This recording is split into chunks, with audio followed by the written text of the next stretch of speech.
Hello and welcome back to Watching Worst Film, the weekly podcast where we journey through the winners and the losers of the Golden Raspberry Awards, an annual ceremony dedicated to the very worst from Hollywood and beyond. As always, I'm your host Kyle, joined with, as always, Jericho. Hello. Hello. And we're journeying back to 1982, back to the safety of the 80s, the early 80s, so maybe not as safe as I expected, with a little movie, a little war epic called Inchon, with a capitalized exclamation mark occasionally, in some versions not. Yeah, as always, we'll talk about a bit of the background of this film. Have you had any idea? Do you have any sort of association with this film at all? Prior to us doing our list of all the Razzie winners, I had never heard of the movie Inchon.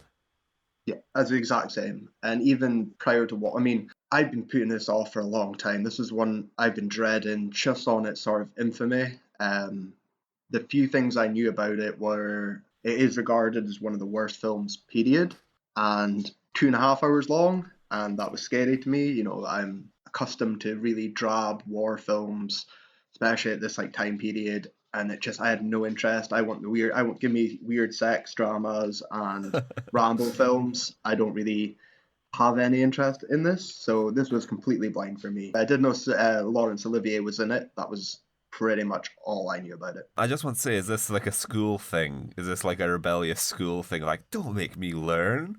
I'm here for movies to have fun. Don't try and teach me about things. I love a good war film as much as the next person, but this is when you get the fear of a bad war film where it's going to be stuffy, drab, in a boardroom. It's not. I'm here to learn. I've learned a lot about. I only know Vietnam War because of Apocalypse Now and MASH and Rambo. And Rambo. Well, after the Vietnam War, I know the second Taking war. Taking notes. Vietnam, not good, not fun. But yeah, I genuinely had no idea about this film. It was which is kind of a good thing. I've said before that I like going in blind to things. I like. Yeah. Not having it, it's what we always speak about, the fear of when we get to Battlefield Earth. Yeah. We know it, we've seen it before, and it's no one to expect. But when it's completely blind, I'm quite open to something. But yeah, I tried to put this off as long as I could, and we couldn't put it off any longer. So let's get down to it. 1982's Inchon, directed by something I'll get into in a second, but a certain Terence Young with a budget, which is a bit strange because I've seen different figures looking it up. Some say about 45 million. Some say there's slightly higher, over 50 million. Yeah. It was a notorious flop, though. Do you know the returns, or could you take a guess? I looked them up, because we didn't establish which one of us was hosting this episode. I did look them up, unfortunately. It was around 5 million, was it? Yeah, again, different sort of numbers, anywhere between 2 million and 5 million, definitely no more than 5 million. Well, it's given as a legendary loss, isn't it? And I was like, I don't think this is even the biggest loss we've covered on the Razzies. I get swept away still. That ratio. It made some money. Yeah. It probably paid for Olivier's fee, at the very least, or Terence Young's fee. But yeah, it didn't get a very good run. It got a very limited theatrical run. Yeah. I did read that this film came out in 81, or it was originally released, and then 82's theatrical release. Yeah. Again, a lot of the production stuff we'll get into, but yeah, it's a flop. It's not up there with Heaven's Gate in terms of held up an example of a massive box office bomb, but no, it's not swept away levels. And I think we'll cover. I don't think anything will hit swept away levels, but anyway, yeah, that's 10% of its budget, a tenth or whatever came back. But anyway, right into it. So this is a strange film in terms of it's hard to break down beat by beat. It's hard to talk about in terms of a overarching plot. You said we're not going to cover the whole Korean War, which is handy. So right off the bat, though, my first note is the very first screen. It's a title credit. It says this film is not a documentary, which made me smile, which was great. Well, I was fucking pissed off because I was like, the reason I might have mentioned the school thing earlier was I was like, great. I don't actually know that much about the Korean War. Maybe it's because the UK wasn't hugely involved in it outside like a UN capacity, but I was like, okay, if nothing else, I'm going to learn a little bit more about the Korean War because I don't really know anything beyond the combatants and roughly the time period. Yeah, I'm the exact same. Apart from the rough time, my granddad on my mum's side, actually, I don't think he served. Well, I have a medal from the Korean War. Wow. I'll have to hunt it down and get it Yeah. to put it up. He worked on some ships. I'm not sure. Yeah. I think it was just some Allied UN ship. He Uh-huh. wasn't an active combatant, I don't believe, but Yeah.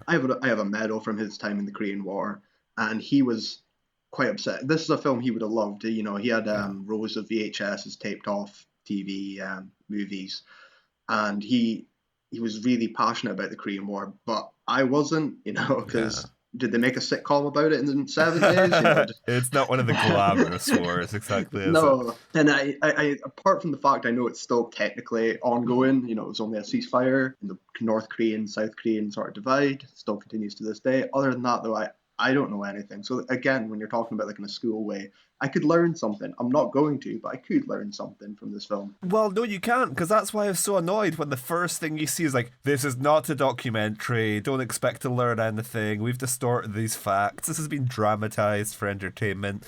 I was like, oh, God, I'm going to sit through 2.5 hours and still come out none the wiser about the Korean War. Well, that is very true. I think I'm just made me smile because I like that. I like when something has to tell you it's not a documentary. Have you ever heard of slightly off topic, but have you ever heard of a film called Lake Mungo? No, I don't think I have, no. It's a really good little horror mockumentary, and I thoroughly recommend it to anyone. And I watched it with my girlfriend, who wasn't aware that it was a mockumentary and thought it was real. And I was like, oh, they need to put disclaimers on everything now. You know, you go see Avatar, and I want to see this is not a documentary. And then we open with a map and a little bit of a rundown of sort of the combatants and sides of this lead up to the Korean War. Yeah. Commies are bad. Yeah. Capitalists are good. South Koreans, America, all the good guys. We're back in Rambo territory. You want your Diet Cokes, don't you? You're not going to get those under those dirty goddamn Reds. So yeah, and then it's okay. I was a little bit confused. I didn't know what to expect. Like I said before, this was going to be completely new territory for me. However, in the first 5 minutes, my jaw was swinging because credit after credit just kept popping up. Yeah. That I just did not expect. The first one was, it's a Terrence Young picture. Yeah. Which as always brings it back to James Bond for me. Terrence Young is best known for directing Dr. No, From Russia with Love, and Thunderball. So that's the first three, isn't it? Apart from Goldfinger, he stepped away to do something else. That was a notorious bomb as well, I believe, and then came back to do Thunderball. And he never returned to the franchise. But the OG director, and although some of those films maybe aren't the best directed, he's not my favourite Bond director. Martin Campbell is, of GoldenEye and Casino Royale. But he is, he's a very competent director. He's he's got a certain look, a certain framing, very recognizable. Yeah. So that was great for me. And I know it's 1982 and it's not 1962. So he's much like Sir Laurence Olivier. He's older. Yeah. He's perhaps doing this for the money. Could we say? We'll see. And then I think the next point. I mean, the credits. I was still shocked by that. Was Richard Roundtree was completely took me off. I fucking Shaft's in the movie, and I didn't expect Shaft and Hamlet to appear in, Sir Laurence Olivier and Richard Roundtree to be in the same film.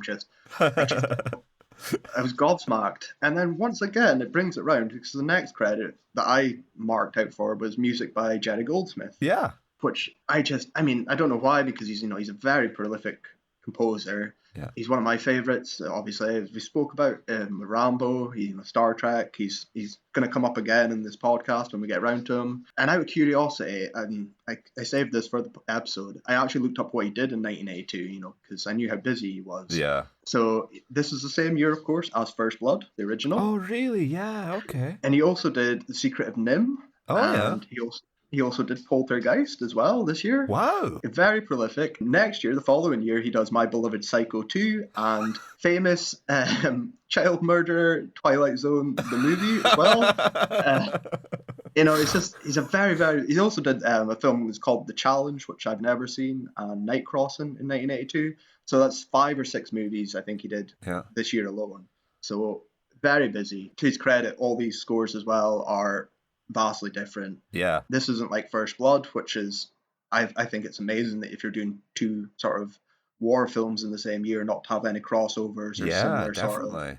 sounds. So right off the bat, I'm very happy to see one of my favorite composers, someone that I've got a lot of time for, a director that I know, Shaft.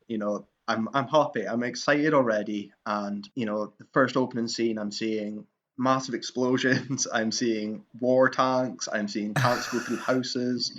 I said it to you. I did not expect this. I went in with Yeah. such low expectations that already 3 minutes in, okay, you've got my time, you've got my attention straight away. Well, I just want to add my one was Toshiro Mifune, because I'd been watching a lot of the Kurosawa retrospective at the BFI, and so big fan of him.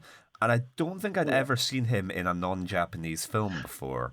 So I've it's unfortunate. I've seen all the Kurosawas. I love Seven Samurai and Yojimbo and etc. But I didn't recognize the name straight away. I recognized him yeah. when he appeared, but I didn't expect to see him. I wouldn't have really connected that straight away, which is my bad. It's not fucking Franco Nero or something appears on Mark Out. Fucking Shaft comes out, but no, yeah. But one of the greatest Japanese actors to ever live. Oh, was that kind of Bond film? Was that guy from You Only Live Twice? Yeah, like seeing such a powerful cast, Yeah. competent people behind the cameras and behind the scenes, Yeah. sort of a budget as well, not being stuck in an office for the first 5 minutes. I was really intrigued. I was. It's a good security blanket, isn't it? Is like, actors from like some of the greatest Shakespearean epics ever made, and Shaft can't be wrong. They must have signed on for good reason. But we get started with a little caption, which I wrote down, setting the scene after we get all the sort of like disclaimers of like, this is not real, don't believe any of this, and the maps. We open our setting, a small village 10 miles away, Sunday, which is just amazing, and it's something that I must admit kind of bugged me later, because there's captions for every time there's a location change. Yeah. If we go to Seoul, if we go to any other location, but they never tell me what fucking day it's in. No, so we don't know. It all takes place on a Sunday. The Vietnam War was fought over one Sunday. I was expecting so the other guy we have is, but haven't mentioned him because I don't really know him. Ben Gazzara is kind of the lead. He is the lead. Yeah. I didn't recognize the name, but I recognized him. Yeah. I know he's in lots of things. I looked him up. He's in stuff he's in The Big Lebowski, apparently. Is he? Yeah. No, hang on. Okay. He's also in Roadhouse, so that's where I was like, that's what it is. It's fucking Roadhouse, that's where I know him. Yeah, very prolific, very well-known actor. He is our lead as well. He is the first character. It's showing his sort of relationship with his wife. I can't believe I didn't get it. He's Jackie Treehorn, of course. Yeah. Oh my god. Yeah, but you're right. But this is 1982. Yeah. If you do, I can't miss Shaft from a mile away, but yeah. I wouldn't met, even Yojimbo himself. Yeah. I would have, it's 20 years later past their, it's not their time periods. I'm kind of used to a lot of them. Yeah, which we'll get into with Sir Lawrence as well, because most of them past their prime. Ben Gazzara yet to enter his prime. Exactly. Log jamming was just it was just a small seed in his mind that had yet to grow to fruition. But yeah, so I was gonna say the reason I brought him up was it's almost, he's sort of the sort of human sentimental story. It's maybe because I've just watched Titanic, but it's like we've got this sort of historical epic and then kind of a romance told alongside it. And Ben Gazzara is the Jack who, in his lovely romantic story, is cheating on his wife with a Korean woman. And so I was expecting to have the little caption setting the scene, like, a Korean woman's bedroom, a few miles away, Sunday. Yeah. But the 10 miles away thing annoyed me, because I was like, 10 miles away from what? From the Korean border? From my From house, a from where I'm field? watching it? Yeah. Where are we? I assumed everything's centered around Inchon itself, so 10 miles away from Oh, Inchon. that's smart. That's my Yeah. that's my thinking there. Everything's an Inchon to me, though. Yeah, you did say we're recording this episode like 8 hours behind Incheon time, right? Yeah, so that's the I agree with you. There's no point in trying to summarize the plot of this movie when generally it's Korean War takes place and man negotiates not want to be with his wife and then later deciding like, ah, you're all right. So yeah, it's just that sort of a small scale, large scale, and it doesn't really know who it's following. It kind of shifts Mhm. over time. But Bengazara, have we said he's a U.S. Army officer? Yes, he is. He's a major. Yeah. Okay. Great. And so yeah, how to now segue into this? So his wife is so he's been stationed in Korea and Mhm. his wife is coming to meet him. Yeah, I think so. Again, my memory on the exact details and stuff already are a bit foggy, but they were having some sort of reunion. She was coming over to Korea. Yeah. I think because of the distance of time, they haven't seen each other. He's obviously been stationed over there for a while, Yeah. hanging out with Shaft. So, Yeah. yeah, that's Jacqueline Bisset. Yeah. I'm not sure how you pronounce her name. Which, again, I'm going to get it right now. I recognized her from something. I was like, I've seen you before, and Yeah. I couldn't think. I was like, was it MASH? Is it Taxi or something? Is it some sitcom? Am I thinking of? No, she's in my beloved 1967 Casino Royale as a Smersh assassin. Tiny role, and it might not be that I remember her for, but I recognized her, and I'm connecting it all to my Bonds. This is my Bond film. This is my closest I'll get to a Bond film. This is a good year for Casino Royale because there's another one coming up in the second half. So There is. yeah, at least another one. But yeah, so to go back to what you said, the action is quite good in this film. I like the action. It's Mhm. got a good scale to it. I was expecting this to be like for it to be a Razzie winner. I was expecting the action to be like dreadful. I was like, it's going to be like the Korean War was fought between like five people, or Mm. like I was expecting like yeah, five people, or like one Korean guy and then a bunch of American extras made up like Sean Yeah. Connery. I was like, there's going to be something, but it does have that kind of like Bond scale to it, where Hmm. it might just be that it's done practically in an era when we're used to everything being done with CGI. But the plot, all of the character interactions, all of that was absolute nonsense. But the actual, on just a visceral level of watching people shoot each other and things blow up, it was directed um, quite well because it's kind of yeah. indistinguishable from like Bond action scenes. I mean, that's what I was saying. This is what really quickly got rid of some of my fears, is because it's what you were saying. I expected a lot of it to be off screen. Yeah, I expected Sir Lawrence to answer a phone and hear about what was happening, yeah. through dialogue or looking out a window or something, and oh, look what's And happening there's a over little there. model tank rolling Yeah, across the yeah. battlefield. Or stock. When you're thinking of a Razzie film, I'm like, it's going to be stock footage. It's going to Yeah, be yeah. off screen, spoken about, and more the aftermath or behind the scenes. Yeah, that And nonsense. We want I don't want to see that. violence. I want to see I want to see a violence, especially when you've getting all these, Yeah, especially when you've got Shaft involved. I want yeah, to see everyone on ground, and that is the best part of the film, because the behind the scene, and of course that can be done great. Of course you can do slow methodical drama or something that is about the behind the scenes of war, but when it's a Razzie film, I don't want to see a bad one of that. yeah. I'd rather see bad action than just bad plotting, I'd rather see bad plot action than arc. no action. Exactly, well, exactly. And this isn't bad action, like you said. No, yeah. It's the practical effects. There's obviously a budget to it as well, which is, I Yeah. think, coming off Swept Away, where it seemed to have no budget. Yeah. This was great to see. I don't expect this from a Razzie winning picture, to be honest. Yeah. I expected something totally different. So yeah, I mean, again, I can't really go through. There is a scene on a explosion on the bridge. I have that It's got written down, the bridge it's scene. it's Yeah. it's my favorite. I genuinely really Probably really me liked too. it. Yeah. Mrs.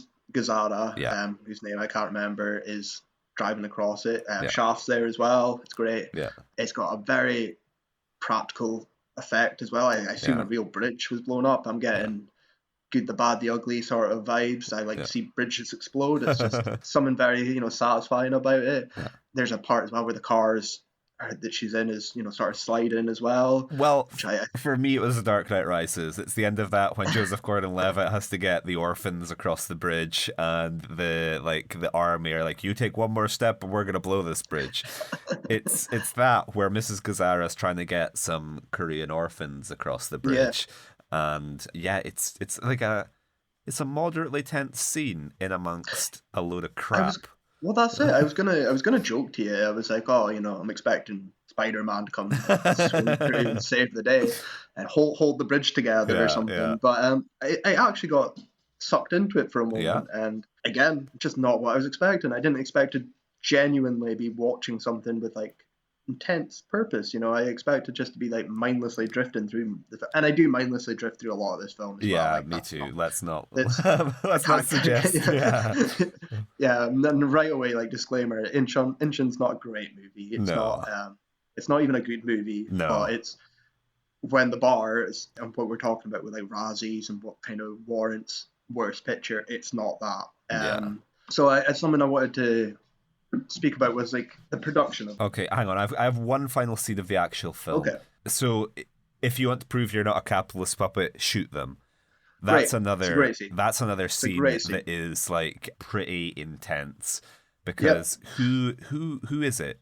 Is that Mifune? I can't remember. I just watched when I was flicking through it. I was going to steal it from my background. Yeah. But I thought it actually looked too. It looks too much like a Kurosawa scene or something. Exactly. It's an intense a guy is forced by the North Koreans to execute like a bunch of like South Koreans, and it's like like one of those like double agent kind of things.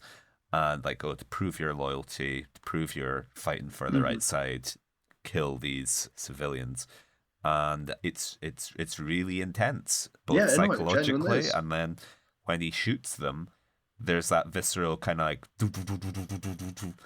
and for one brief moment, you're like, oh shit, that's probably how easy it would be to kill a bunch of civilians. Is like just blink of an eye, assault rifle, bang, all of a sudden that's it. And, you have and all the of this score guilt reflects on it as well. You Yeah. know, it's not got this.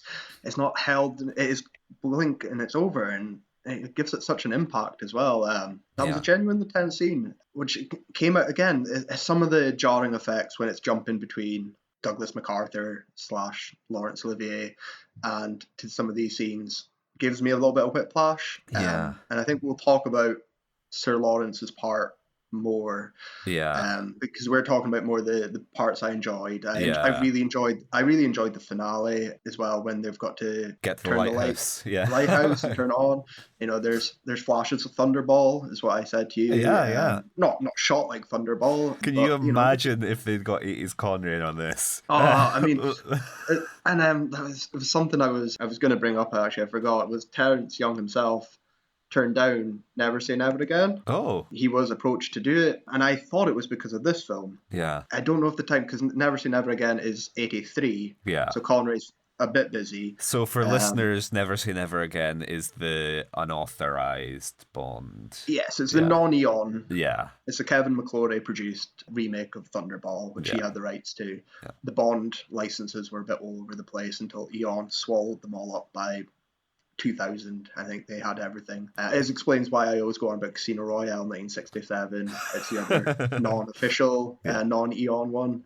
And I like them both for weird different reasons. Yeah, so I could actually imagine Connery in this film. Yeah. Especially 1982 Connery. He could have been Ben Gazzara for all I care, putting on an American accent. I just want him parachuted in at the end for the little frogman diving scene. I want them to be like, we've got a contact from MI6.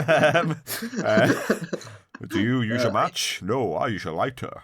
Bond, Yojimbo and Shaft teaming up to turn on a lighthouse. That's what I want to see. But I really liked it. I really liked that sort of finale aspect of it. It felt different to the rest of the film. It wasn't in broad daylight in a field. It had some, different locations, different outfits, an actual like goal as well, which was really nice rather than just shoot commies. Yeah. So I really liked it, and they're my big three moments: the bridge scene, the execution scene, and the lighthouse scene. I really enjoyed them. In a shorter movie, without, again, what we'll get into the sort of Lawrence stuff, I could have made a much more compact, enjoyable movie out of this. Yeah, so I think we've kind of hammered it enough, but just to make it abundantly clear, like, this isn't a good movie. It's just because our expectations were so low Yeah. that when we were able to enjoy scenes on sort of like a detached level, that was enough to give it, if not pass marks, honorable fail in our books. 100%. And the other thing might be, like, reading what other people have said, our ignorance of the Korean War may also have helped, because I don't know if I'm missing some context to get really mad about it. So yeah, it might be like if you watched Saving Christmas without any idea of what Christianity was. Mm-hmm. And yeah, we just... lots of people were getting mad at how historically inaccurate and offensive and so on and so forth this film was, and a lot of that flew over my head because I was like, it did to me. I was like, this is just an unnuanced, like, this is just any propaganda film where communism bad, America good. And I know the amount of sort of action war films I've seen from like the Italian exploitation 70s. Yeah. That's what I'm used to when it's on that kind of scale of, oh, this shit that's quite offensive and it's just featured. Yeah. But, we just watched Rambo, First Blood Part 2, like, if you're, I don't care as well. I don't, unless you're presenting a documentary or a uber realistic, this is how it was, and you're telling me it's fact. I really don't care. I didn't think it was grossly offensive. I mean, the North Koreans are depicted as evil and as one-sided, but are they in the media. Like, we get that on TV every day, basically. Exactly. We get Russians are just like like soulless killing machines that have no value for life and justice. Like, I don't know, it's not. And in the wider media landscape, this didn't leap out as being anything too egregious. And we've seen worse, and we will see worse probably. Yeah. I think it's something we'll get. I'll just kind of clear now. The negative reception for this, the reviews. I did try and read a few. Yeah. I know you tried to look up some as well on like IMDb. Yeah. I don't think anyone's seen this fucking movie. No. I think people dogpile on it. It's got the reputation.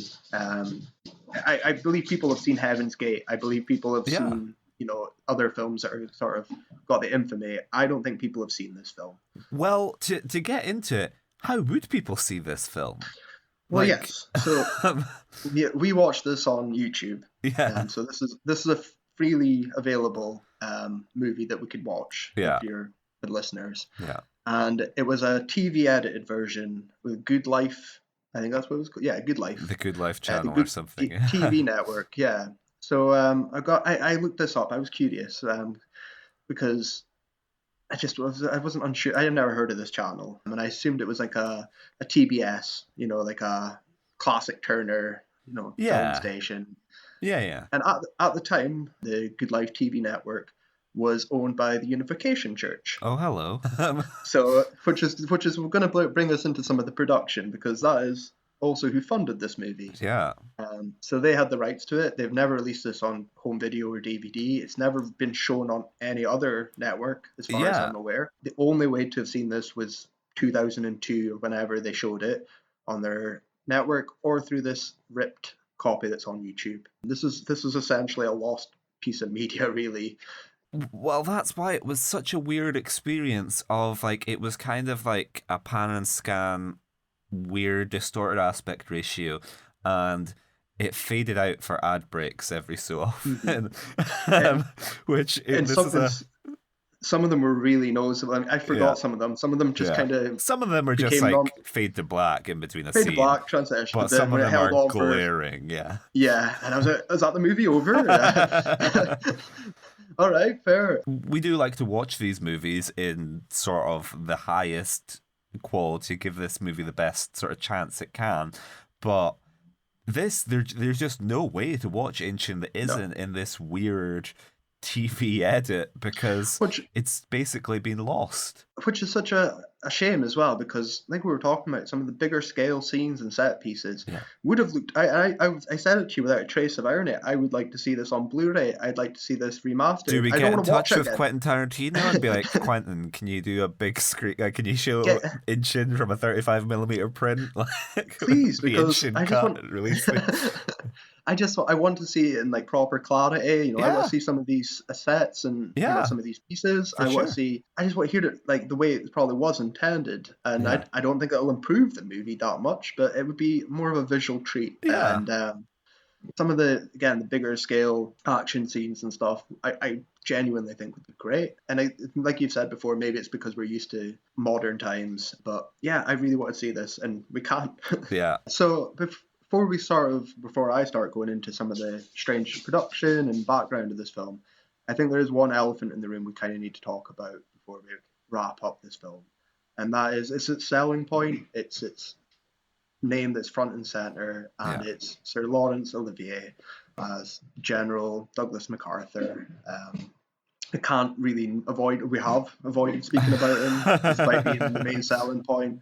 So yeah, Jericho, what did you think of Sir Lawrence's performance in this movie? Well, taking aside the script, he is the worst thing about this movie Yes, by far. and shockingly so. Yeah, I think most people are accustomed to one performance or at least a parody or something of Olivier that they'll know about and recognize. yeah. I said it to you while we are watching this. If I didn't know, I wouldn't have recognized him. Well, he's clarted in makeup, and I couldn't quite work out like what he looks like. He almost looks like the the evil puppet in Nightmare, or not the evil puppet. You know the evil doctor in Nightmare Before Christmas who's like, Yeah. "Oh, Sally, I gotta do Yes. that." He looks like that essentially. He's just It's it's so strange. I was trying to work out what he looked like. He has he's got these weird pencil thin yeah. eyebrows that have been drawn on. He looks like the shriveled corpse of John Waters I occasionally. thought And the John Waters thing, yeah, I was like he's like a I shit thought SNL version of yeah, John yeah, Waters. that's exactly like his mustache is peeled off and he's put it on his eyebrow or something. Yeah, yeah. German And expect expressionist John Waters, where he's almost like he's got like a powdered, like his face, his complexion just looks a bit. He doesn't. Yeah, there's something. it's so odd. It's so Death bizarre to masked watch. Waters. Yeah, And that's not what I'm used to, I guess. I know this is 1982, so it's 30 years or whatever after his heyday. But I would never have recognized him straight away. His accent isn't as bad as that's probably the best thing about the performance I can say. It was yeah, semi believable. The yeah, performance itself, though, is fucking shocking. yeah. I know it's phoned in. It's something with the production that he's obviously not got his heart in this film. But wow, it's like a parody almost of what you expect a performance from him to be. It doesn't help that he's tied into the worst aspects of the film, but yeah, he's so like even Laurence Olivier, like arguably one of the greatest actors who has ever lived, even him phoning it in would be better than what he does. Yeah, It's like it's like it's like sabotage it's like almost, yeah, isn't it's like it? he forgot how to act for the Um, duration of the shoot. and that's it. Like, and even when so his subplot of getting involved and drafted in with a plan, and he's Yeah, home life, and his dog called Blackie. I remember that, and all this shit basically. When he actually gets involved in the main, when it all starts tying together, and he's involved, and even my lighthouse scene that I loved, he stands out so much when he's surrounded by anybody. When he's not in a room with his dog and his wife, it's maybe just this is boring, I don't give a shit. But when he's actively involved a lot more, he is horrendous. Not much more you can say other than it is genuinely baffling. Well, have you seen the quote from him why he explained why he signed on? Yeah, read out for our listeners, please. People ask me why I'm playing this picture. The answer is simple. Money, dear boy. I'm like a vintage wine. You have to drink me quickly before I turn sour. I'm almost used up now, and I can feel the end coming. That's why I'm taking money now. I've got nothing to leave my family but the money I can make from films. Nothing is beneath me if it pays well. I've earned the right to damn well grab whatever I can in the time I've got left. Which, yeah, grab your bag, Lawrence. Grab your bag, So King. yeah, I guess that ties neatly into why anyone's involved in this film. Why Terrence Young's here again. All these sort of past their prime names or lower budget names is because this is a very strangely funded film. Something we looked up after watching it, which only makes it more appealing to me. This is this was funded by the Unification Church, better known. I guess better known. I don't know if people know still talk about it as the Moonies. Yeah. Named after the founder Sun Myung, I believe it's Sun Myung Moon, who is uncredited on this as a producer. He apparently coughed up 40 million of his own money to put this in, which good tax write off, I guess. Yeah. My favorite little sort of piece of trivia is he said it came to him in a dream. He was wanting to make a big budget movie. I believe it was Elvis. I think he was going to do a biopic on Elvis, but Tom Hanks wasn't available. But he had a dream, and no, you've got to do it on the Battle of Inchon and General MacArthur, or whatever his name is. So God told him to do mass weddings and sort of all the stuff that the Unification Church is infamous for. But this was a direct command from God to make this or finance this movie. So it explains sort of I guess why people would see it as South Korean propaganda, because Yeah. It was. Yeah. And, I guess this also could have been a reason, because I don't think this fact was kept hidden. I think this is quite leaked or well known that it was a Mooney film. And that's probably why it got completely shit on. It's probably hampered its theatrical run. Well, people were worried that the Moonies were going to be recruiting in the theaters. And you'd be like, I don't know, grabbed and abducted or brainwashed by the Moonies if you went to see it. So yeah, that probably didn't help the box office receipts. It's again, it's going to come to it again, but it's Battlefield Earth, yeah. Everyone thought you were going to be, full of Thetans when you came out of the cinema, So I guess it's a valuable lesson that Scientology didn't learn is don't finance these big budget movies. You're not going to win them over. It's only going to be a PR disaster. Operate quieter in the background. Build yourself up. Don't fucking. But hey, he got to work with. I'm sure he was a Bond fan. Is this you just being? Yeah, if I was a cult leader, I too would be. As a cult leader, this is probably what I would do. So yeah, very strange. Which just raises more. I'd like to see a documentary on this film. I wish there was behind the scenes footage. I'd like to see interviews with the cast and the crew. Yeah. I know. I think Richard Roundtree's still alive, so if I ever get a chance to interview him, come on the podcast, Mr. Roundtree. I want to speak about Inchon, because it's fascinating. It's like.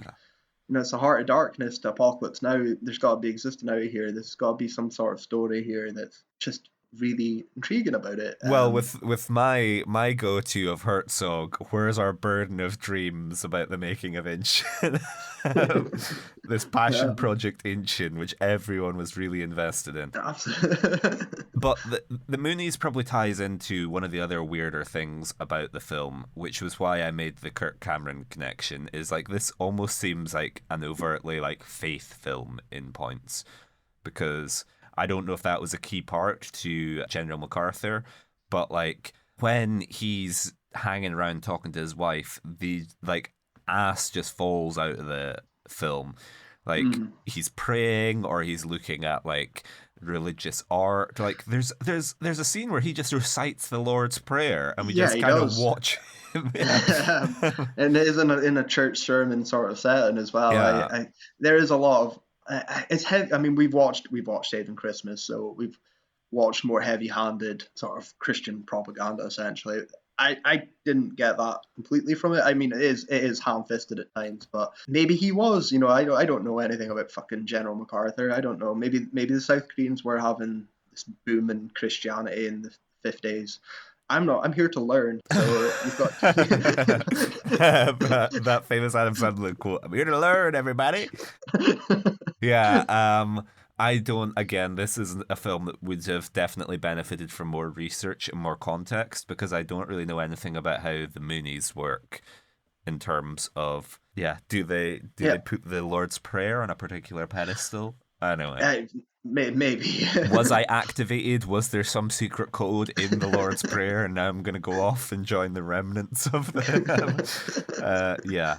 Final scene. Final scene probably has to be discussed just with Yes.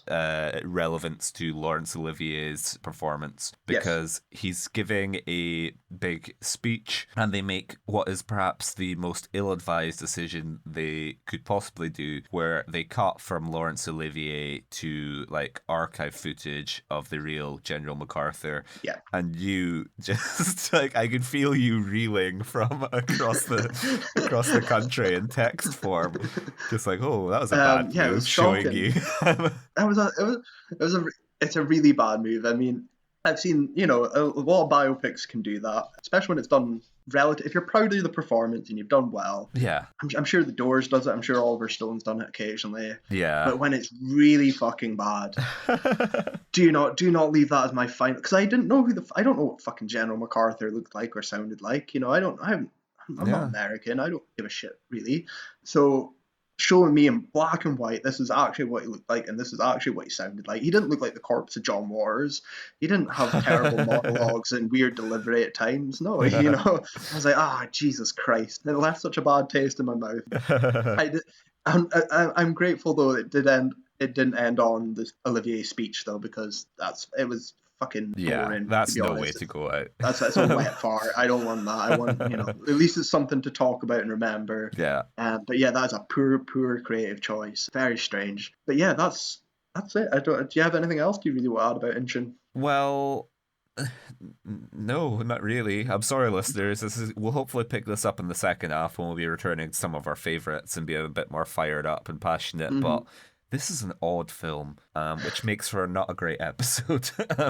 It's like we said. It's because it's. I mean, there is some subplots and lines throughout it, but they are Yeah, so inconsequential. They're not yeah, really related to the big explosions in a field. yeah, Is most of the film and most of the enjoyable parts of it.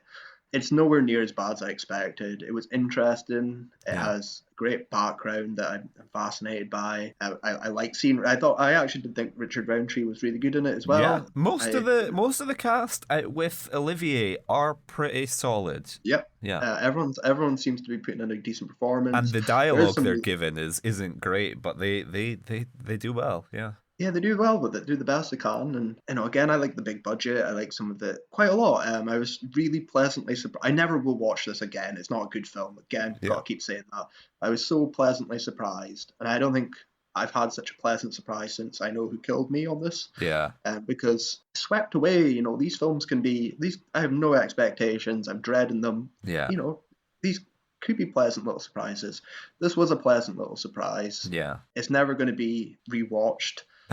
Despite me, wanting a Okay. If they 4K release run, it, yeah. If they re-released it, you wouldn't be like, I would, I would, I come on, would, I would go up. girlfriend, we're going Yeah, to Cineworld and we're going to see Inchin on the big screen, I would and then we're watch going to it. join the Moonies. Have a mass wedding. I would watch it again in 4K or on the big screen without if you cut all Olivier's parts out, sorry, cut all that out and trim it. Again, it's what would say, how do you make this movie better? If you trim it and cut out MacArthur stuff and let Ben deliver most of that sort of parts of the story, Yeah, it could be easily made better, yeah, but it could really be easily made worse. Like you can yeah. tilt that either way. It's a good point. Yeah, So I would cut, if I could make it better, I'd cut Lawrence out of the film, just have him speak on the phone to Gazara or whatever, just a voiceover from someone is fine by me. yeah, Focus on Yojimbo and Shaft, and the sort of the more espionage kind of parts of the film the James Bond parts Yeah. essentially, and take out some of the weirder stuff maybe, but that made it enjoyable. But yeah, the biggest problem is Lawrence. Take him out and speed the film up, plot it a little bit better. An edit job could make this really watchable. So this apparently was an edit job because I think the original cut ran like 3 hours. So I think there was a big chunk of the movie taken out already, and I'm gonna wager that wouldn't have made it better. No, But no. you're completely right. My improvements would be much the same as yours. Lose Larry, and maybe introduce Sir Sean in the lighthouse assault. But Mm-hmm. yeah, just tighten it up and focus more on the human side of things and the things that this film does well, as opposed to like the big picture general Christianity nonsense. Yeah, I guess that's the problem as well, isn't it? It's both trying to be a General MacArthur picture and a Battle of Inchon war Yeah, film, and you can't have both. Make your pick and focus a little bit tighter. I want the Battle of Inchon stuff. I don't want the MacArthur stuff. Or maybe in a better, different film, I'll watch that. But here, just yeah. give me the Battle of Inchon and the more exciting stuff. And yeah, it's fine. It's not the worst film I've seen from 1982, as we'll Okay. get into. In Razzie worthy terms, you would say, Right off the bat, I haven't got close to the winners here. I did have a quick glance at this year's yeah. nominations, but I'd forgotten most of them because I hadn't seen a lot of them. Only one is worst actor for Larry. Like you Okay. said, that's a tie-in. I would absolutely stand by if he won. I'm not sure if he did, but if he did Yeah. win, that's 100%, 100%. If this pops up for like worst director, worst score, no, it's not worst picture. Yeah, like Yeah, I'm torn on the film. Like there's bad stuff for sure. 100%. So like I can see it being like I think it's worthy of a nomination and could potentially squeak in as a win depending on the weakness of the year.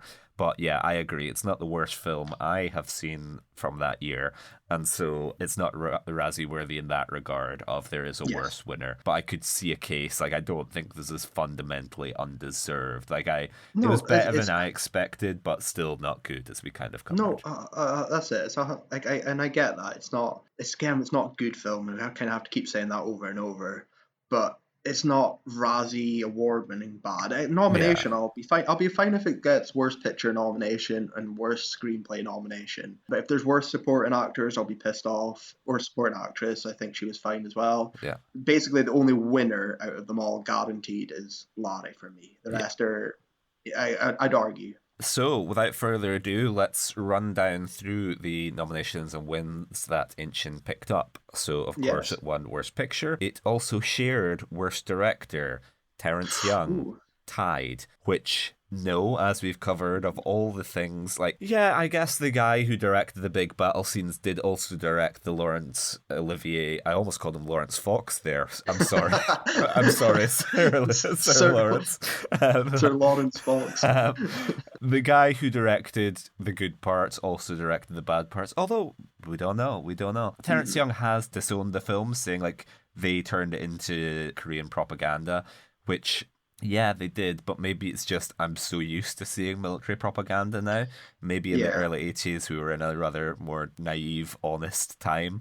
Whereas now when I go to see Top Gun or when I go to see Captain Marvel and then there's like a US Air Force recruiting booth outside, I'm just like, yeah, fair enough. That's the world we live in. No, that's fair. So Yes, I strongly disagree with his. I mean, even yeah, I imagine it's really hard to direct Sir Lawrence in 1982. I assume he doesn't listen to direction at this point in his career, yeah. and he's just, my dear boy. I know acting. I've been doing this since you were a child, sort of thing. And he's not to blame for the writing either. And no, I don't think he deserves it at all. I think looking at the big picture, it's easier to make a case for the film isn't cohesive and therefore the director has to accept some blame.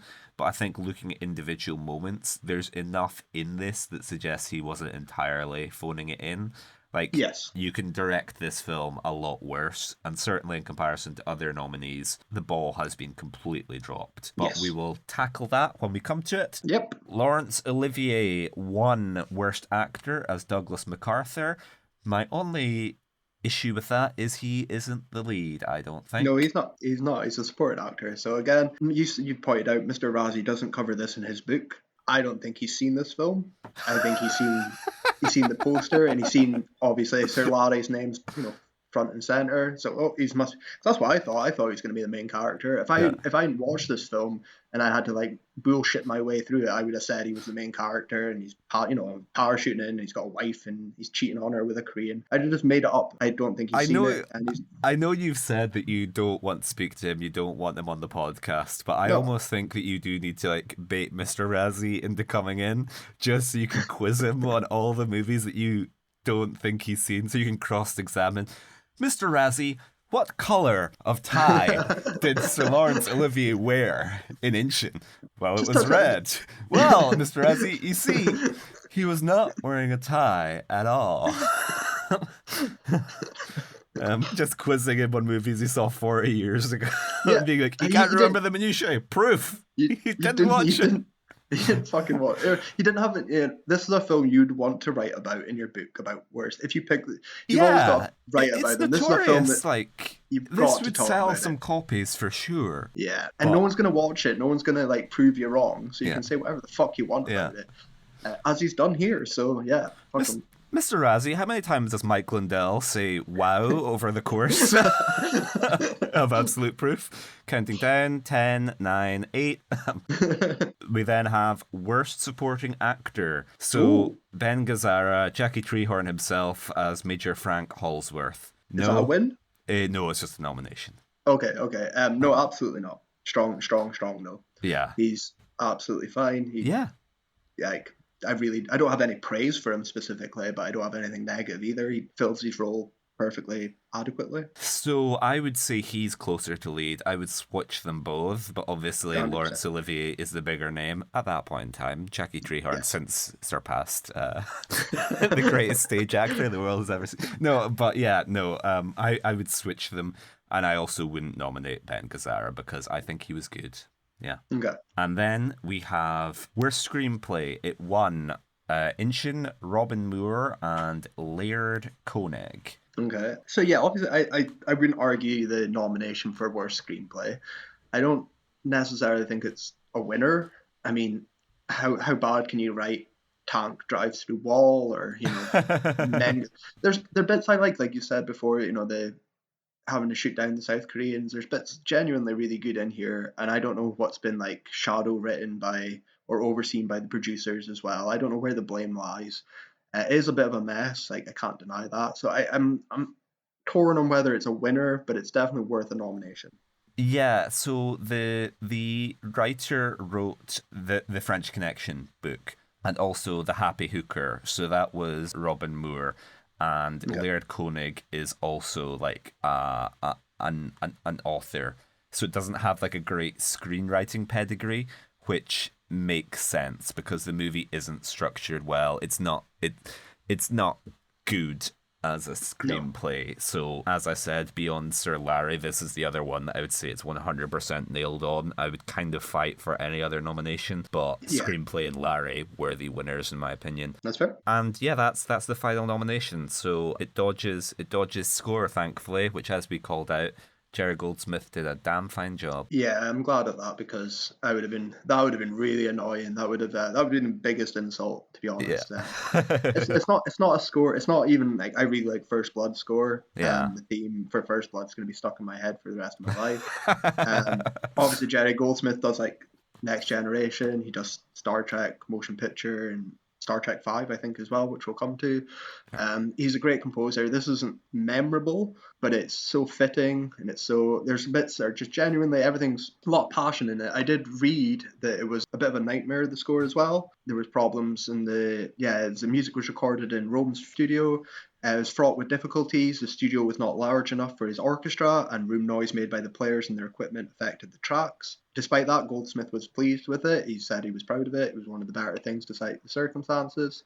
And I think that shows through. I think there's a lot of passion in it, a lot of effort. He's probably the only crew member not doing this as a job for hire. And despite doing another 5 films, he's in this year, he's still trying, and that's incredible to me. So yeah, good on him. I'd be furious if he was there. Well, I think you will be furious about someone else who's there, and we will deal with that in the second half when we go through. He's there for First Blood. So coming up, second half, where we go over all of the other nominees and winners for the year of 1982. Excellent. See you soon, guys. And so, in the Any Other Business part of the podcast, there were a number of films that we forgot to discuss in our Swept Away episode that we're just going to cycle back to. Because 2002 was quite a strong year, you believe, didn't you, Kyle? So this was something, I did look up beforehand and forgot, basically. Okay, so there could be a few I'm going to read out here as well that have been, popped up a few times. So if I do, just call me out on them, but I'll try not to.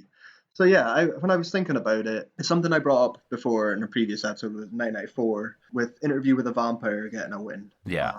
I said then at the time, I can't wait till we get to 2002 because it's the sequel, Queen of the Damned, and it's surely gonna fucking. Because I remember renting Queen of the Damned, and it was probably just a year or so after I've seen Interview with a Vampire, and I loved it. I'm so excited for it. There's more, and I was so fucking devastated by it. And maybe it's aged better than I remember it, but it's got that new metal, horrible industrial soundtrack. Don't tell me Linkin Park do a song for Queen of the Daft. They absolutely might do.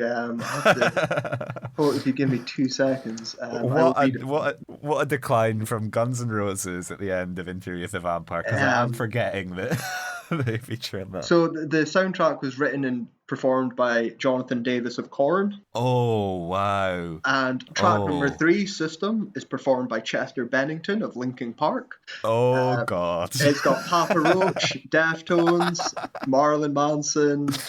It is the most 2002-ish film you could ever, sort of think about. It doesn't even get a look in at the Razzies, which shocked me. It's just something.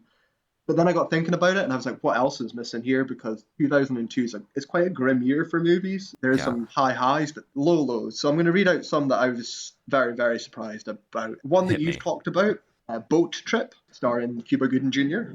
Oh my God! Boat Trip was 2002. It sure was. What? And it doesn't even get a look Hang in. on, okay, we're re-recording the entire episode because I just need to rant about. It ties in with Bond. We've got Roger Moore. We've got Roger Moore. Film where someone comes on Roger Moore's face, or they squirt suntan lotion on Roger Moore's face. Cuba Gooding Jr. fillets a banana. Boat Trip is genuinely insane and horrible, and it's my Razzie movie of it's what when we talked about one of the worst films we've ever seen, you've always held that up in that regard. It will be a special one day. We'll get right to Boat Trip, so but not even a look in here. That is, oh my God, particularly when we're coming off Cuba Gooding Jr. winning an Oscar for Jerry Maguire. This is his high. This is the freedom of you can do anything you want to do, and he does Boat Trip. And I should have known this, because is it not a 2002 movie because it was delayed post 9/11? Yes, it was, yes. They were the people aren't ready to laugh following the Twin Towers crumbling. So, wow, Boat Trip. Oh my God. So, well, that's it. I mean, there's not even a look in. So, basically... fuck yourself, Mr. Razzie. Attack of the Clones and not Boat Trip. Fucking hell. Some that I was very surprised about as well. So anyway, I'll rattle through some of them. They don't really hit that highs, unfortunately. They're maybe not as crazily missing. Few things do. Very surprised that the first Resident Evil movie never made it in. Yeah. Paul W.S. Anderson. Always do that. It is probably my favourite of the Resident Evil films. But only downhill from here. It is, but it is surprised it never got a look in. I think we mentioned the Scorpion King not appearing, which is a surprise because the Scorpion King, Ghost Ship, I don't know if you remember that one. Yeah, that's a classic Aberdeen or Portlethian video Classic. shop poster. Yeah. Never rented, never changed, never looked in. The Hot Chick, starring Rob Schneider. Oh my god, wow. I've seen that because I watched that in my Rachel McAdams marathon. So, not even a look in. Surprised again, just missed. Made in Manhattan, never got a look in either. Jennifer Lopez and Ralph Fiennes, which was, I remember it sort of backlash. Are you sure? I thought Jennifer Lopez was nominated. Was she? Oh, well, like I say, if I'm wrong, please call me out on these ones. Yeah. Okay, because it's just my little list I've got here. One of possibly my least favorite Star Trek movie, Star Trek Nemesis, is That's not even Tom Hardy one. Isn't it is the Tom Hardy one. Yeah. It's the violent action film. It's depressing and gross, and no one likes. I remember watching this as a kid, 12 years old, and even me, not really having the fandom that I have now, hating it.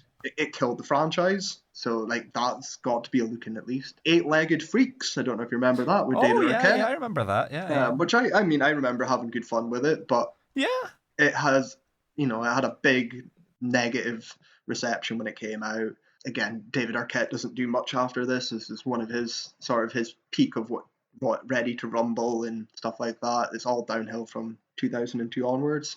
I always remember Scarlett Johansson in an early role. I have Analyzed That, the sequel to Analyze This, with De Niro and Crystal, which I fucking hate. Harold Ramis film. Surprised it never even got a look in, because it's just shit. Another one I'm surprised that never popped up was Austin Powers and Goldmember. Wow, yeah, you'd think Foxy Cleopatra would be like was a certainty, at least just for the novelty of, she's a nominated. Yeah, I like Goldmember. It's my least favorite. There's only two things in this world I hate: people who are intolerant of other people's cultures, and people who hate Goldmember. Again, that's not one for me that is personal, but I do think I'm surprised to see it. The other one I have here is Halloween Resurrection, with the return of Jamie Lee Curtis and Busta Rhymes. I hate this film. I mean, I like Halloween 1 and 3. I'm sure it's the only ones I ever speak about. It's the only ones I really enjoy. H2O and Halloween Resurrection, I haven't seen them in a while, but they're easy targets as well. I thought they would have been a shoe-in, Again, they're like franchise killers as well. It takes Rob Zombie reboots and stuff, and later reboots after that to get them back into relevancy. So yeah, this is what I was saying. 2002 is a gold mine, a gold member of just so many options to pick, and none of them are probably as bad as Swept Away. I don't know, maybe The Hot Chick and maybe certain other ones, your Boat Trip as well. But you could have really had a good spread in your nominations here. Yeah, for sure. Schneider, Cuba, you could have had a way more interesting year than this was, instead of harping on about one of the greatest space operas ever made. I'm trying to think, like Mr. Razzie being a spiteful hack as well. I thought when I was looking up, I really like the film 1 Hour Photo. I think it's a great film. I remember. Yeah. He doesn't like Robin. And at the time as well, in 2002, a lot of people didn't like Robin performance in it. Yeah. It's post-bicentennial man as well, and he started to lose. Yeah, it was popular to shit on him. It was sort of like pre-Insomnia, wasn't it? And it was like, how dare you try and be dramatic? That's where I was very surprised not to see this. And, there's stuff like Bend It Like Beckham as well. I expect, Yeah. Too British. You're not going to get. It was an international success and stuff. I don't know. Swept Away is a fucking British film, isn't it? So, who cares? Madonna's an international icon, Kyle. She defies categorization. But yeah, that was kind of all I wanted to bring up and it started with Queen of the Damned, because I was Interview with a Vampire is a Razzie winning film, but Queen of the Damned doesn't get a fucking nomination in anything. And there's so many. Just like I say, you can have a nice sweep, a nice little buffet of films. This could have been so many nominations. 2002's got some high highs and some real fucking lot of dross. Stuff just gets shit out really quickly here. So yeah, very surprised. For someone who entire profession revolves around bad movies, you'd think he'd watch more. Yeah, I'm very grateful for you for following that paper trail, picking at that thread of Queen of the Damned and just exposing Boat Trip having escaped. When you think about some of the films that are nominated or Razzie winners, as you point out, so that means this has a Razzie, and we're Boat Trip apparently Not one Boat of Trip the and like worst shit films like of the Blue year. Crush. No, we can't touch on them. Like, I don't get it. So yeah, I just Wow, want to put that my piece in there wow. because it really bugged me, and it's such a, like I say, it's so much opportunity to go through. 2002 could have its own fucking second year festival or something ceremony for it, because so many options here, and you just not even looked at. So yeah, go get fucked, Mr. Razzie. It's Yeah. a recurring thing for me. Fucking First Blood Part 2 and Star Trek 5 and Freddy Got Fingered. Oh, they're all shit, but Welcome back to the second half of the podcast, where we'll be covering all of the other winners and nominees from 1982. So we have, for Worst Picture, we have Annie. Have you seen Annie? yes, I have. I've seen it as a child. I don't remember it being particularly awful, so I don't really have a comment other than I remember some of the songs and things. No, I don't have a comment. I don't really understand why it's here, but maybe it is much worse than I'm remembering it. I've not seen it beyond like maybe clips of my mum watching it on TV when I was a kid. I'd be inclined to hazard a guess that this might just be Mr. Razzie hating something for which he's not the target audience. And then we have Butterfly starring our beloved Pia Zadora. So this was her like debut, wasn't it? It's her breakthrough, isn't it? Yeah. So I've not seen Butterfly. I actually don't know anything about it other than it's got my beloved Pia. So no comment from me. So Butterfly is like a kind of like drama, like a sort of like small town drama. It's a little bit There Will Be Blood. It's like a sort of family intrigue, and there's like a silver mine involved. Like Butterfly is dreadful. Like I know we kind of semi enjoyed The Lonely Lady, and I think I might have fought for Pia's performance in that. If I had seen Butterfly before The Lonely Lady, I think I might have been a lot harsher, because I would just have zero sympathy towards her after watching her in this. My eye of Sauron would be on her as like, this woman cannot act. So now I know what audiences thought at the time. Okay. Yeah. So is it worse than Inchon? Yeah, Butterfly is my winner. Butterfly Okay. is like laugh out bad and really dull, and there's like, I don't think there's anything good in Butterfly. I was going to ask, because it all goes back to Casino Royale. How is Orson Welles in it? I assume he might pop up. We will deal with him a little bit later Okay, on. I don't have it opened, but okay, continue. And then we have Megaforce. Have you seen Megaforce? I have not seen Megaforce, no, so no comment from me. So Megaforce is Hal Needham again, who we spoke about as doing the Burt Reynolds car movies a little while back. I haven't seen it. We have the Pirate movie. Have you seen the Pirate movie? I thought I'd seen the pirate movie, You would remember seeing the Pirate movie, but I think. I have not seen it. I thought I did, sort of when I had a glance at the nominations previously, but no, I don't remember it. So no, I don't think I've seen it. I watched it for this. It's weird. It's like, so it's it's based on the Pirates of Penzance, and it's kind of trying to do like a Blazing Saddles. It's kind of trying to do Mel Brooks' Pirates of Penzance. Not entirely unsuccessful, but yeah, I would be lying if I said I didn't laugh at parts of it. Okay. It's bad in a lot of parts, but there are also some A-class bits. Like, Okay. this sort of tells you you have the good and the bad. There's a pirate. The lead is like a boy who's like, I want to leave. I want to get laid, and then he leaves, and he immediately stumbles upon an island of like young women. And as he extends his telescope to creep on them, they do the Hunter Biden erection slide whistle of Man with a golden gun. yeah, so there's that, but then there is a really good bit where the villain of the movie is like, he takes out his sword and kind of like leans on it, like, but he's standing in sand, and so the sword just goes into the sand and he falls over. It's a really good slapstick bit. I fear I'd enjoy it as well, just on what we were saying with Yeah. production values and it probably being with real boats and a real ocean. I'm a sucker for practicality, so I fear I would enjoy it. I think you might like parts of it. Before we go on, got a little Yeah. thing to talk about worst picture, because this is something I was thinking about when I glanced at it. So for the record, I just want to get the worst film I remember and have seen from 1982 is Trail of the Pink Panther. Oh God. So again, all comes back to Casino Royale, Yeah. starring dead Peter Sellers. This is his first posthumous one with Game of Death, just shot in, Yeah. and David Niven as well, and Mr. James Bond. And I watched the Pink Panthers about 5 years ago. I watched through them all. I'm a big Peter Sellers fans. I like the first four. The trailer of the Pink Panther is awful. It's disgusting. It's that promotional tactic of I like I say, Game of Death. I Yeah. hated it. So that would have been my winner. But there's a one big name here that's missing. That when I'm thinking like Mr. Razzie and it's 1982, there's no Grease 2.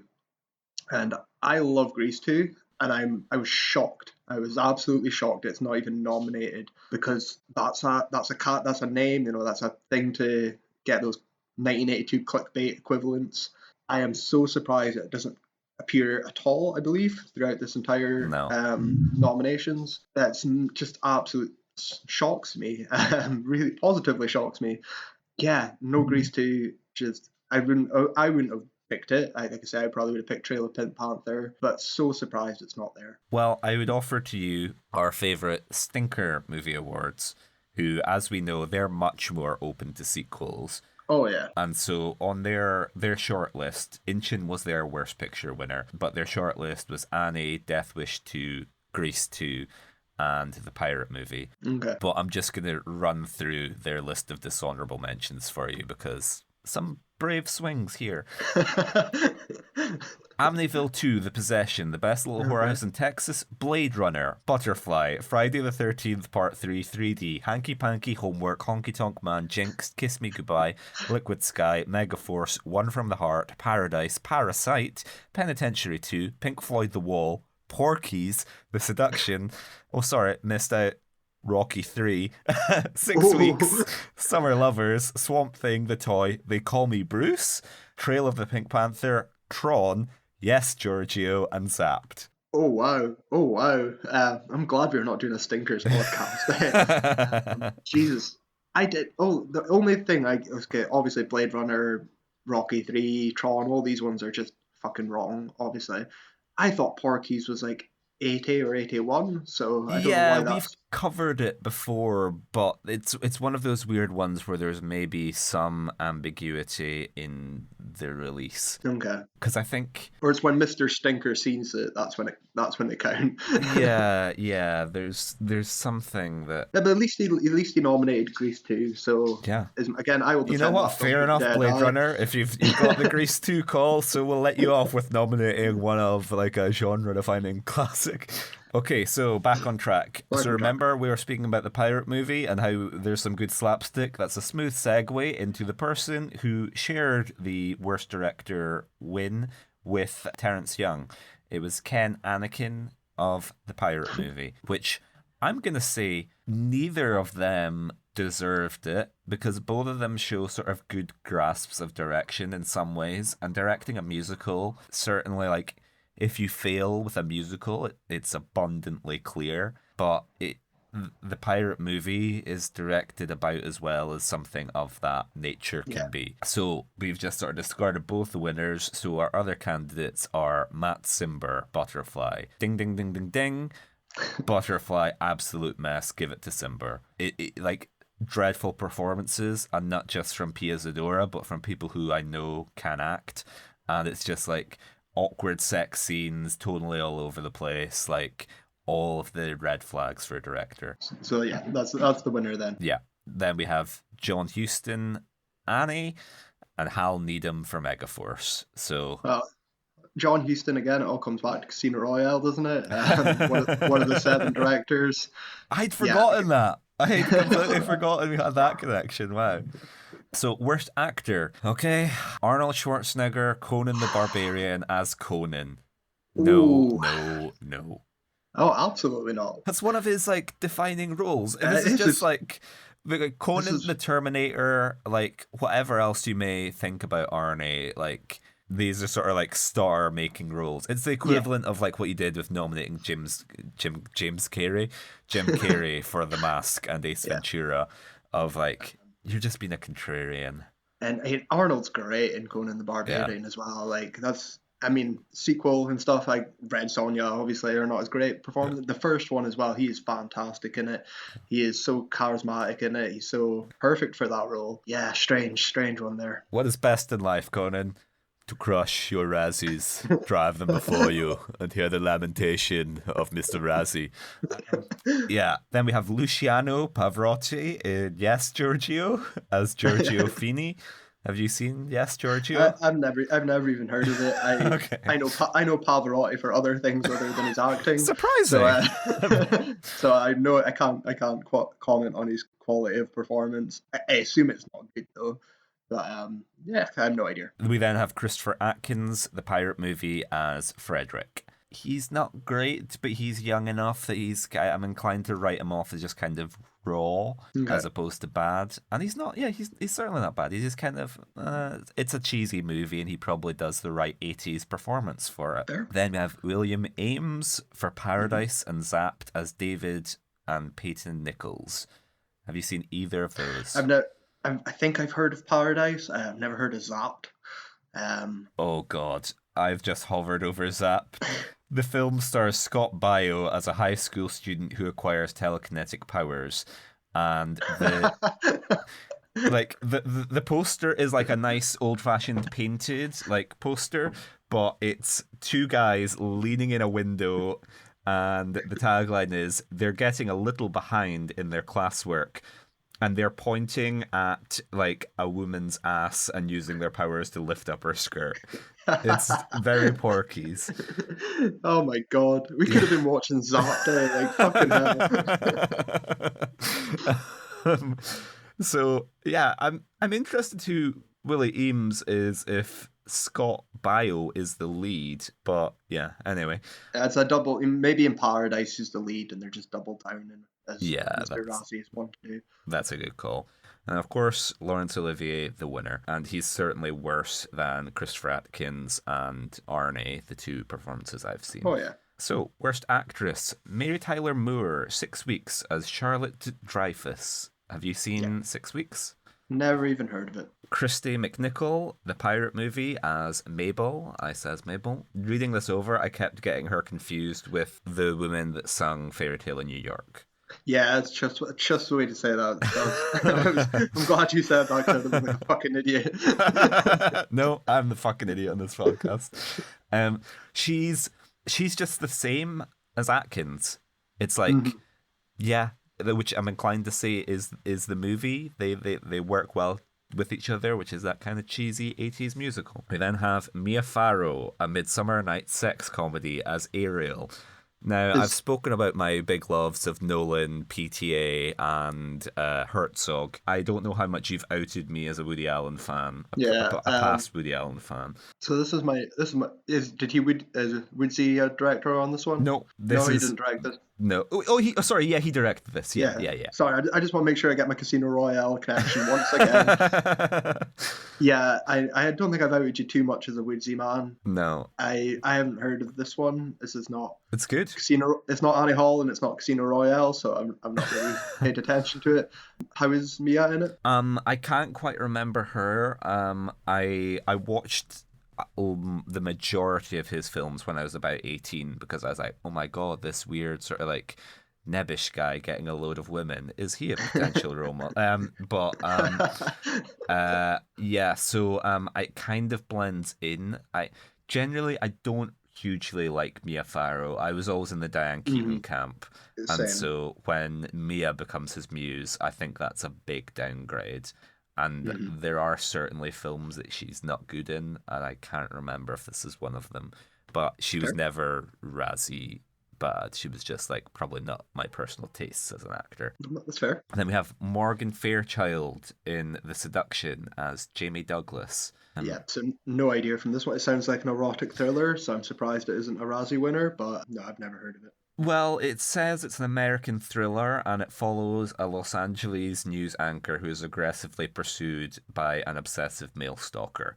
But the poster is it's kind of like the Great Gatsby eyes, and she's in the middle wearing a red dress, which she's kind of slipping off her shoulder, and it's got like her bare back. So Okay, because I was always saying by the description, I was like, oh, it could be like a Play Misty for me or something. Sort you of. think very unerotic when you hear obsessive male stalker, and then you but threw that right out the fucking window with the poster. The poster's kind of be like, you know what? Maybe he's right to stalk her.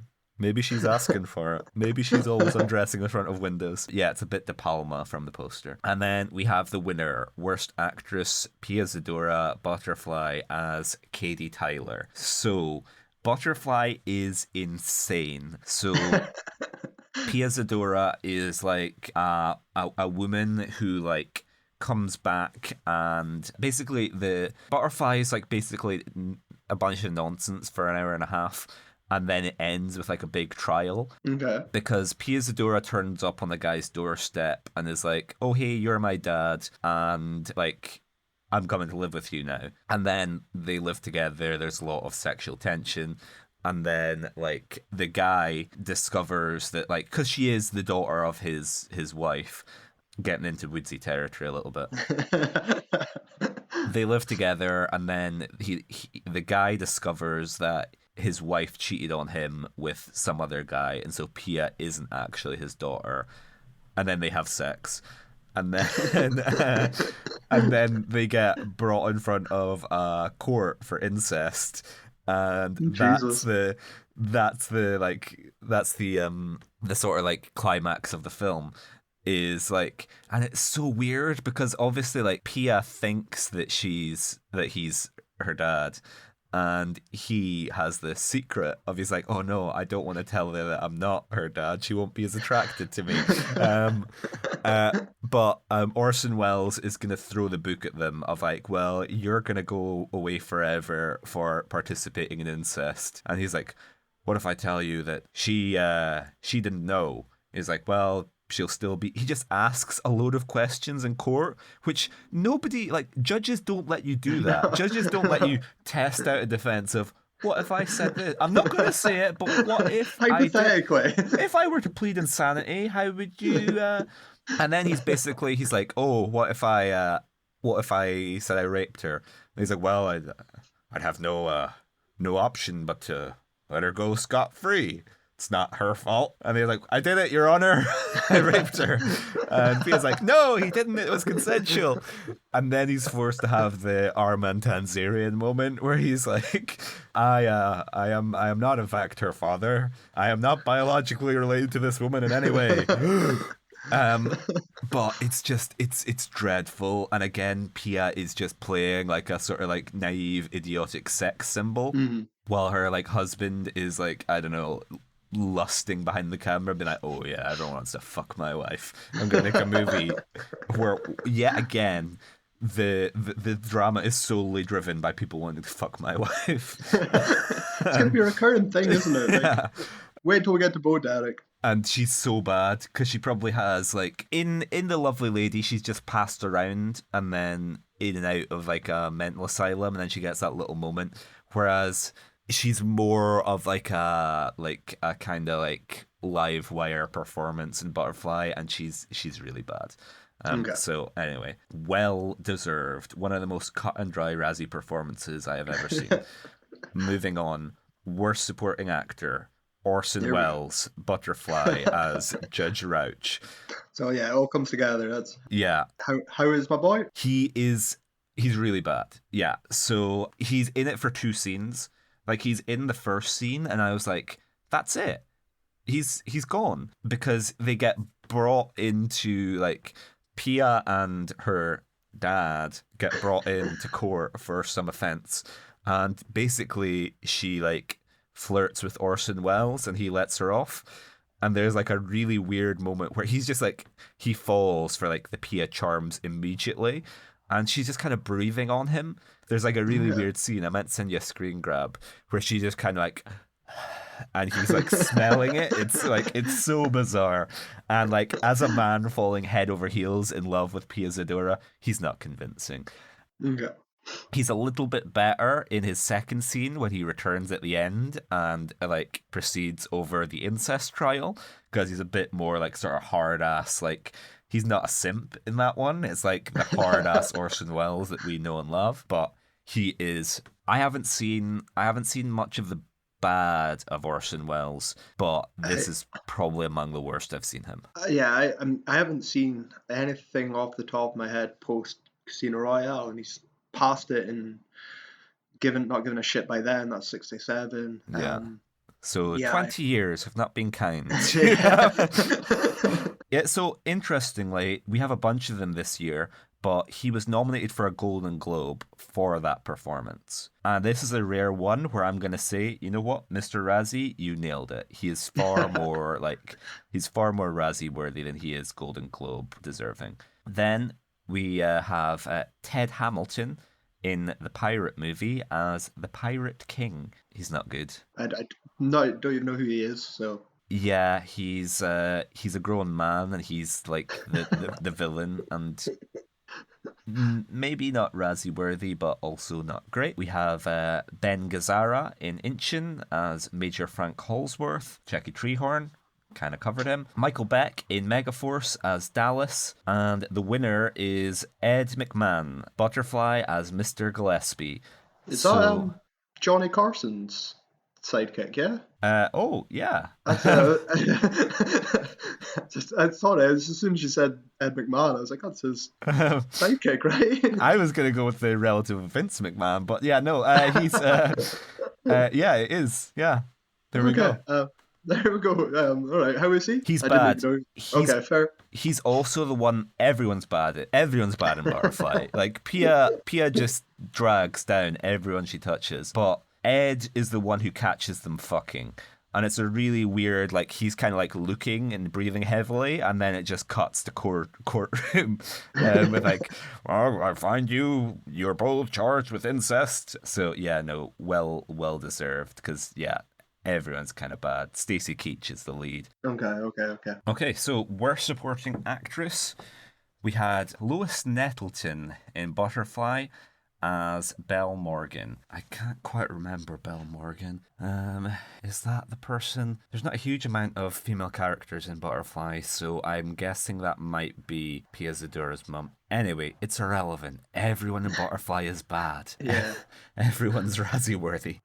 Then we have Diane Cannon in Death Trap as Myra Brule. Yeah, never even heard of this one, so no comment. Colleen Camp, The Seduction as Robin. Again, not seen it. No idea. Yeah. And then we have Rotanya Alda, Amityville 2, The Possession as Dolores Montelli. Have you seen Amityville 2? It's not. I've seen the first one. It's a rare horror sequel where I had no intention to watch, so I have no comment. I will never see this film either. And then worst supporting actress. This is going to come as a huge surprise to you. It's Eileen Quinn from Annie as Annie. Oh, that's peculiar. Nominating, in fact, deciding that a child, like a under 10-year-old child, is the worst supporting actor of the year. Whoo! Fucking That's hell, unusual, Mr. Razzie. So this could be the first. Must be the first. I mean, maybe the first couple of years we missed a child actor, but this must be the first winner for a child actor. And I guess no matter what you can say about Annie, it's bad or what, I can't even remember it. She's a child in the lead role, and she's full of energy and has such a strange, vindictive, horrible thing to do, and probably really affected her career. Like I've said before, it's fucking cruel. It's a cruel thing to do. Through wanting to give Mr. Razzie his anonymity, I haven't really thought too much about how old he is.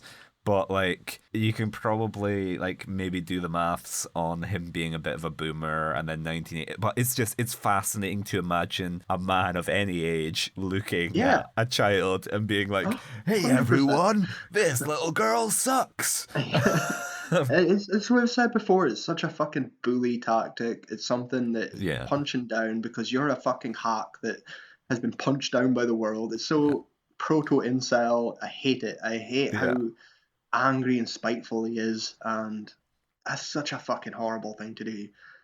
Pick someone from Butterfly or something, Yeah. Like, fuck off. Like, Yeah. But you're right. It's just that she's the most famous. She's the noteworthy. She's the title character in a sort of reasonably big film. Like people know her singing Tomorrow. He's just doing it for the clicks, even before doing it for the clicks was a thing. Mm-hmm. But yeah, at least now we know the Razzies is a safe haven and a safe space, and this will no longer happen again, as you have to be over 18 in order to win a Razzie.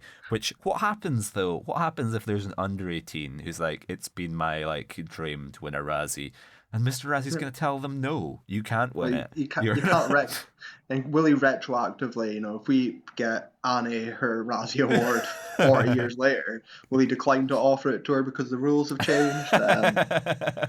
Maybe you can give her an apology at the very fucking least. So, worst new star, Mr. T in Rocky 3 as Clubber Lang.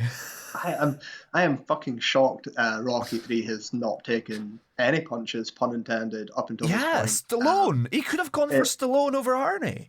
I am not the biggest fan of Rocky 3. It's one of my lesser Rockies. However, and I'm not a big fan of Mr. T either. However, he's perfect as Clubber Lang. He's got a physicality. That's perfect, right? He's the opposite of Apollo Creed from the first two. He's got this great, he delivers his line. He basically is a wrestler in it, and that's fitting because Hulk Hogan's also in this film, and he's escaped a nomination for anything. It's a strange one here that Mr. T. Again, it's strange that Rocky 3's only popped up here, but no, I disagree with this one. Despite not defending the film too much, he is perfect in it. He is a perfect cast as Clubber Lang. Yeah, weird. And then we have Eileen Quinn, Annie, as Annie, returning to the well, deciding that one nomination is not enough. Just in case her career might recover, Mr. Razzie wants to nail that coffin shut. Luciano Pavarotti in Yes, Giorgio as Giorgio Fini. At least Annie's in good company. Yeah, Mr. T and Pavarotti. Then we have Morgan Fairchild from The Seduction as Jamie Douglas. And of course, the winner, Pia Zadora in Butterfly as Katie Tyler. And the little parenthesis says that she also won a Golden Globe for Best New Star. Okay. Which I wasn't aware the Golden Globe offered an award for Best New Star. So I'm gonna assume now they have Best Teen Flatulent Award as well. So the award isn't blue on Wikipedia. So if they continue to offer it for multiple years, it certainly wasn't a big enough thing that getting conspiracy brained. It seems like something that maybe Mr. Zadora bribed the Hollywood Foreign Press Association into creating a award for his wife. Or maybe it was a one-off as well, and they just realised this is a stupid fucking idea. We can't do this every fucking year. Christ, we've given Pia Zadora an award.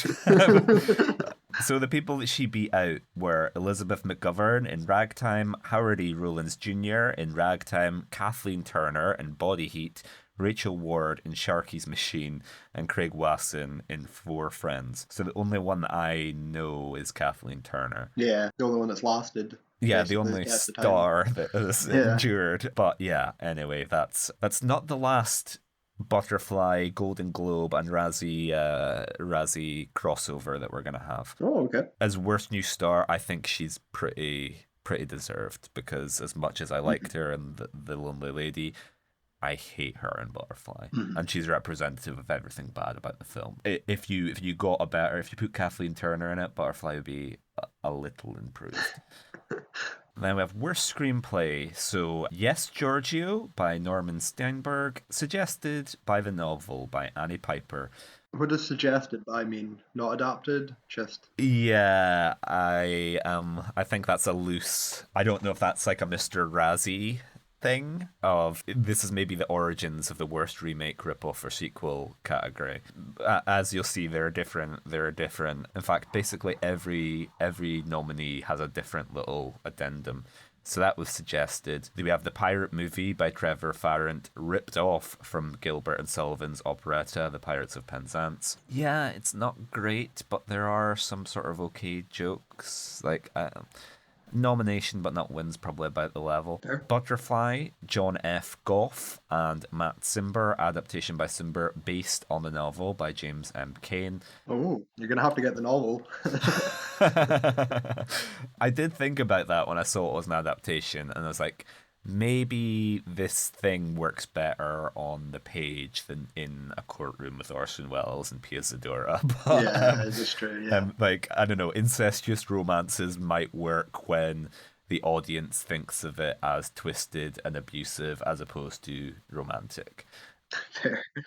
And then Annie, Karol Sobieski, based on the play by Thomas Meehan, based on the comic strip Little Orphan Annie by Harold Gray. And then the winner, Inchon, Robin Moore, and Laird Koenig. So no complaints there as far as I'm concerned. Butterfly, maybe, but... Yeah, it's the repetition. It's like every category is these films now. It's Annie, Inchon, Butterfly, Pirate Movie. Yeah. It's every single fucking one. I think these are Where's the only Grease? 5. Where's Grease 2? Where's fucking Trail of Pink Panther? You know, these are... There's so much more that he's missed out. Weird. He only seen 5 films this year, Mr. Razzie, so it's the only ones he can fucking nominate. Don't speak too soon, because we do have something just lurking around the corner, which is going to make you wish that he just filled space with like with one of his 5 movies. So worst original song, we haven't listened to these, unfortunately. No. So we have No Sweeter Cheater Than You from Honky Tonk Man, music and lyrics by Gail Red and Mitchell Torok. It's Wrong for Me to Love You from Butterfly, music by Ennio Morricone, lyrics by Carol Connors, sung by Pia Zadora. Oh, what? Wow, this is my dream, Ennio Morricone and Pia Zadora collaboration. Wow, didn't know Ennio did the score. You didn't tell me that. So no, I did not. Fair. So that was also Golden Globe nominated for Best Song. It plays over the credits. It's not good, but it is kind of like, it's probably my winner in that it's just like a sappy kind of like do. Because heartbreakingly, she chooses, after she gets off scot-free, she chooses not to be with... Oh, I missed the whole thing. So Butterfly is the males in a family have a butterfly birthmark. They have a genetic birthmark that's passed down, and that's what gets them off in the trial. Is Stacy Keach is like, listen, look, Pia Zadora's child has a butterfly birthmark, which is proof that she's descended from this guy and not me. And then Pia goes off and she decides to be with the father of her child as opposed to her fake dad, Stacy Keach.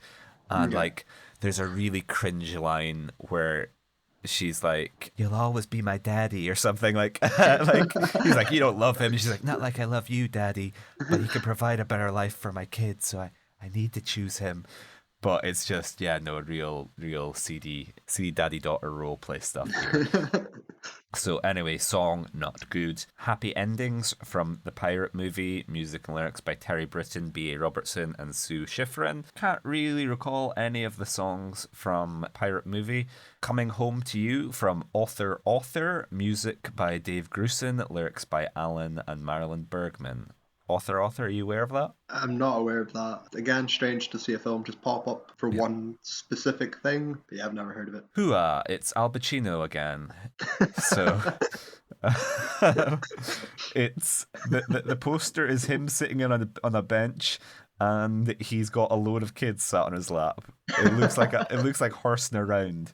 Al Pacino's horsing around. And then the winner, Pumpin' and Blowin' from the Pirate Movie. What a fantastic title. Oh wow. Yeah, I don't have anything to add. Do you remember Pumpin' and Blowin'? No, you need to watch the Pirate Movie. I think I do. Again, as I said before, though, this is madness that Grease 2 doesn't even get in a worst original song. Yeah. The category made for Grease 2. Literally, like it's probably one of the worst parts is the soundtrack, and especially in comparison to the first one. Although again, I like it, I am so surprised that not a single one got a nomination here. It could be all 6 nominations, and I wouldn't have been surprised. So very shocking not to see it here. Yeah. Well, keep that surprise maintained, because worst musical score, The Thing, Ennio Morricone. Okay. Okay. I all right, so let me gather my so I know the thing wasn't well received when it came out. I know Yeah. it's sort of retroactively become like a beloved film, a great film. Wow. I think anyone that's seen the film as well knows or does know that it's barely Ennio Morricone. It's John Yeah. Carpenter and his synth. Yeah. It is the one of the best parts in the film as well to bring it together, such a set of mood. That's a strange one. I don't know what to say other than it's fucking wrong. I guess this is the close to Hateful Eight getting a nomination because Ennio's score was reused. Yeah. Yeah, even my dog's against it. Absolute madness. Yeah, fuck. I don't like seeing Ennio pop up. It breaks my heart. I don't like seeing John Carpenter pop up. I don't like The Thing being nominated. I'm very glad it didn't win though, Yeah. because then I'd have been spitting blood. Yeah. Strange one. It is at least, this is one of the ones that everyone points to. So when I saw it was this year, I knew it was coming up like in the early years when they nominated Kubrick and they nominated Morricone. I was like, okay, Yeah. this is the Thing year. So I was prepared for it at the very least, because if I was just discovering this, it would probably blow my mind. Like, I mean, what are you on, Mr. Razzie? What are you taking this such a year? strange thing, and it's out of all the things of the thing to like. It's such a strange thing like to pick on. I guess. I mean, Inchon didn't. Did Inchon? No. We didn't cover Inchon. Yeah, Inchon didn't, and I'm glad. I'm grateful for that. Yeah. But Jesus fucking Christ. Yeah, strange. So then we have Monseigneur by John Williams. Williams and Morricone. I haven't seen Monseigneur, so I can't No, comment, no. but I'm willing to bet it probably isn't a bad score. No. This John Williams guy doesn't know John what he's John doing. Williams, like his worst day has to be better than I don't know, the Honky Tonk Man or whatever the fuck was, score. Death Wish 2, Jimmy Page. Oh yeah, okay. I watched the Death Wish films for the remake that came out a couple of years ago now. Big fan of the first one, and I've seen a couple of the sequels. I kind of remember the score. It's Jimmy Page in 1982, so it's ultra cheese. It's hair rock.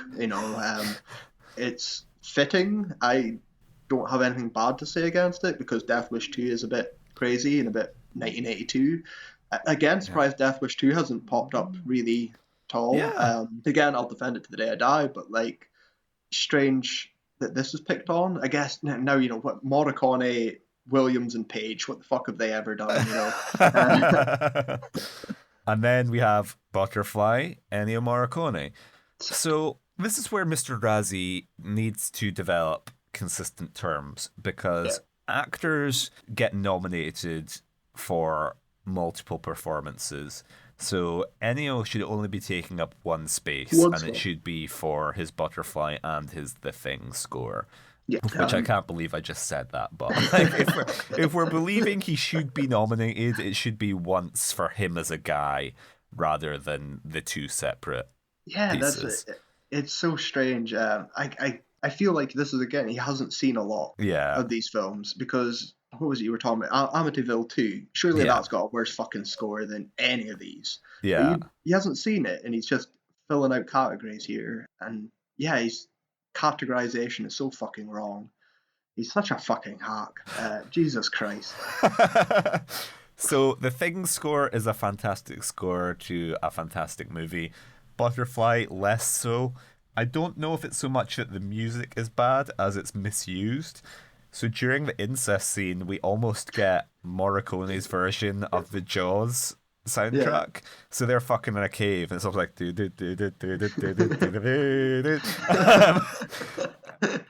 know Morricone also, is famous for not really having any involvement with a lot of his films. Yeah, here's some music, do with it what you will. Music. Yeah, and if you don't like it, put a synthesizer over it like John Carpenter. Yeah, fair enough. But still, even at his worst, like I say, and there's more Trail of the Pink Panthers fucking score could be on here. They pick something else, Yeah. Pick something a bit more relevant. Yeah. Stop hurting my boy Ennio. Then the winner, The Pirate Movie by Kit Haden. So I don't recall the score really in the way that, like, I don't know, I'm just a dunce, so when something's a musical, I almost don't really pay attention to the score as much because it Yeah, gets 100%. overpowered by the songs. So maybe there's like a cheesy 80s score, but again, it's that age-old thing of like, if you're not noticing the score, it's doing its job. Pretty much, yeah. So yeah. Anyway, to end on Anyway, that damp squib, fucking hell. we have one Oh, one more more. I thought that was bullshit it. category.